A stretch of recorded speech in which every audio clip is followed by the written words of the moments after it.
남아공 요하네스버그 G20 참석 결과에 대한 브리핑을 시작하겠습니다. 어제 개막된 이번 남아공 G20 정상회의는 아프리카 대륙에서 개최된 첫 번째 정상회의로서 60여 개 회원국, 그리고 초청국, 그리고 초청 국제 지역기구가 참석해서 연대, 평등, 지속 가능성을 주제로 주요 국제경제 현안과 분야별 의제를 논의하고 있습니다.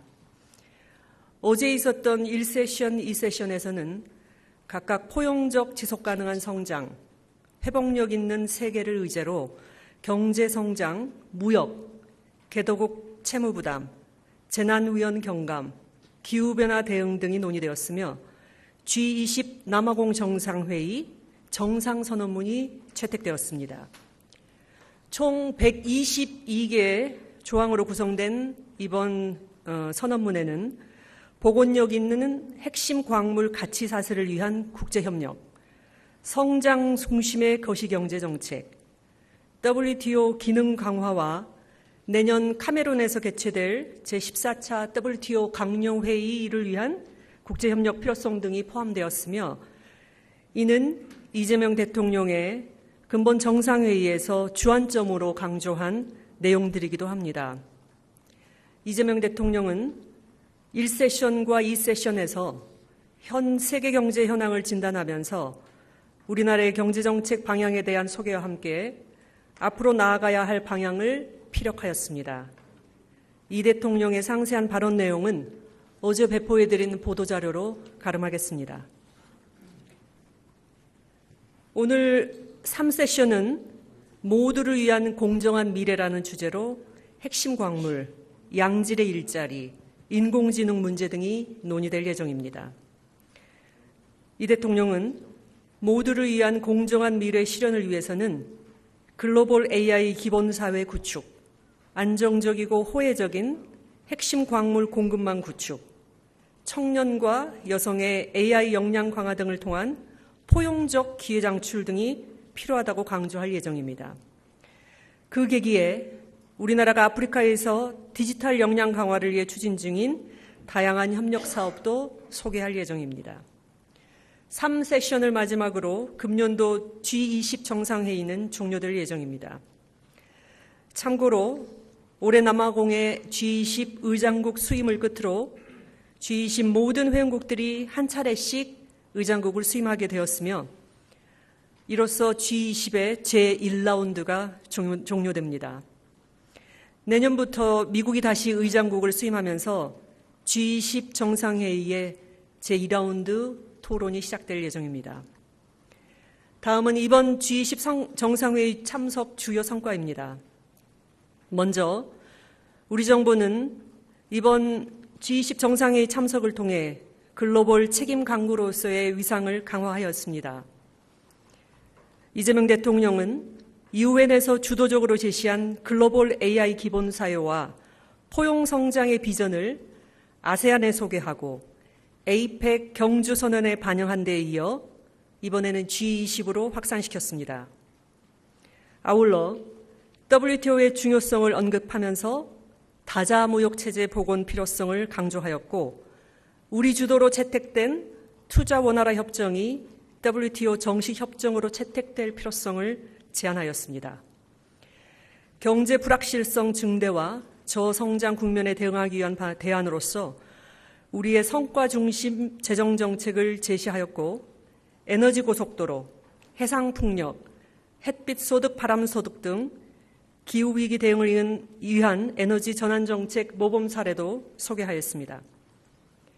둘째, 국익 중심 실용 외교의 지평을 아프리카 등 글로벌 사우스로 확대하였습니다. 아프리카 대륙에서 개최되는 첫 G20 정상회의인 점을 감안하여 우리나라의 아프리카와의 연대와 협력 의지를 밝혔습니다.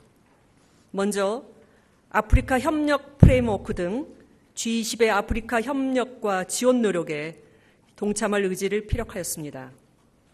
개도국 성장 촉진을 위해 부채 문제, 개발협력 효과성 제고 등을 선도하겠다는 의지와 함께 우리의 대아프리카 식량 원조 사업, K 라이스벨트 사업 등도 소개하였습니다. 오늘 제3세션에서는 우리나라가 아프리카 여성과 청소년을 위해 제공해온 다양한 디지털 교육 사업도 소개할 예정입니다. 또한 우리 정부는 G20 계기에 지난 21일 개최된 글로벌 펀드 재정 공약 회의에서 2026년부터 2028년까지 3년간 1억 불을 기여하기로 발표하였습니다. 글로벌 펀드는 3대 감염병인 에이즈, 결핵, 말라리아 퇴치를 위해 2002년 출범한 보건 분야의 최대 국제협력기구입니다. 이 대통령은 G20 회의 참석 계기에 멕시코, 인도네시아, 튀르키예, 호주, 그리고 우리나라로 구성된 믹타 국가들과의 회동을 주재하였습니다. 이 회동에서 다자주의 강화와 국제협력 촉진을 위한 믹타의 가교 역할을 재확인하였고, 민주주의, 국제법 준수 등 핵심 공동가치를 위해 믹타 차원의 역할 강화를 강조하는 공동 언론 발표문을 채택하였습니다. 마지막으로 2028년 G20 정상회의 의장직을 수임하면서 우리 국격을 제고하였습니다. 어제 개최된 1세션에서 라마포사 남아공 대통령의 제안으로 G20 남아공 정상회의의 정상선언문이 공식 채택되었습니다. 이 정상선언문 말미에 2026년 미국, 2027년 영국, 그리고 2028년 대한민국이 각각 의장직을 수임할 예정임을 명시하였습니다. 이재명 대통령은 2028년 G20 의장직 수임으로 임기 내에 UN 안보리, 에이펙 정상회의에 이어 국제경제협력의 최상위 포럼으로 일컬어지는 G20까지 의장직 수임을 하게 되었습니다.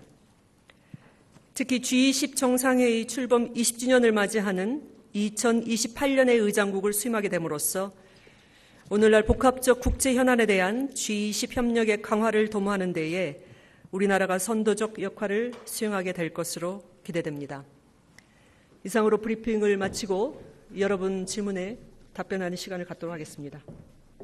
이번에 정상선언문 채택이 될 때 이례적으로 회의 첫날에 채택을 된 것을 두고 미국 보란 듯이 이렇게 했다라는 해석도 나오는데요. 그 배경에 대해서 좀 설명을 해주시면 감사하겠고요.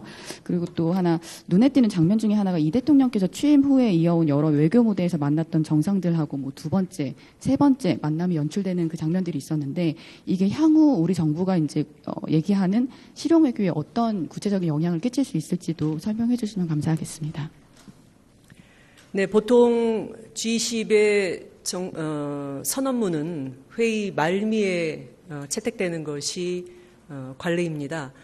예외적으로 이번에는 회의 첫 개막과 함께 채택이 되었는데 아마도 이게 그 선언문의 그 주요 내용들이 사실 그 전날 이미 타결이 됐습니다. 그래서 G20의 셜파 회의라고 하는 것에서 선언문 자체의 내용은 모두 다 이제 타결이 되었기 때문에 그거를 빨리 좀 공식화하고자 하는 그 의장국의 그 의도가 있지 않았나 그런 생각을 합니다.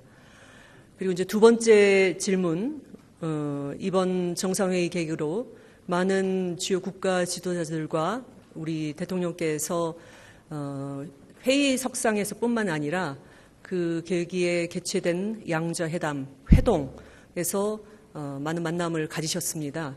이거는 국익 중심 그리고 실용 외교를 중심으로 그게 우리와 유사한 입장국뿐만 아니라 글로벌 사우스와도 그 외교의 지평을 넓히겠다는 그런 대통령의 그 외교 정책 방향이 그대로 반영된 것으로 생각합니다. 미국이 이번 정상회담에 보이콧한 게 의제 중에 하나인 기후위기가 들어있기 때문이라는 지적들이 있습니다. 그런데 대통령께서 기후 또 재난 등에 대한 국제협력을 강조하셨고 또 그 WTO 다자무역 기조를 강조를 하셨어요. 그러다 보면 이제 아무래도 미국의 보호무역하고는 이제 결이 다르다 보니까 미국의 어떤 반발이나 이런 것들이 우려된다는 지적이 나올 만한데요. 어떻게 보실지 궁금합니다. 미국 역시도 지금 G20 내년 의장국으로서 이번 셰르파 회의까지 계속 참석을 했고 문안 협상에 참여를 했습니다. 그래서 이번에 불참을 했던 것이 꼭 G20 회의의 어떤 적실성이나 필요성을 부정하는 것은 아니라고 생각하고요. G20에서는 국제경제, 거시경제 정책, 기후변화 그 다양한 현안들이 논의되는 장이기 때문에 앞으로도 그러한 주요한 현안들은 계속적으로 논의가 될 것으로 그렇게 생각합니다.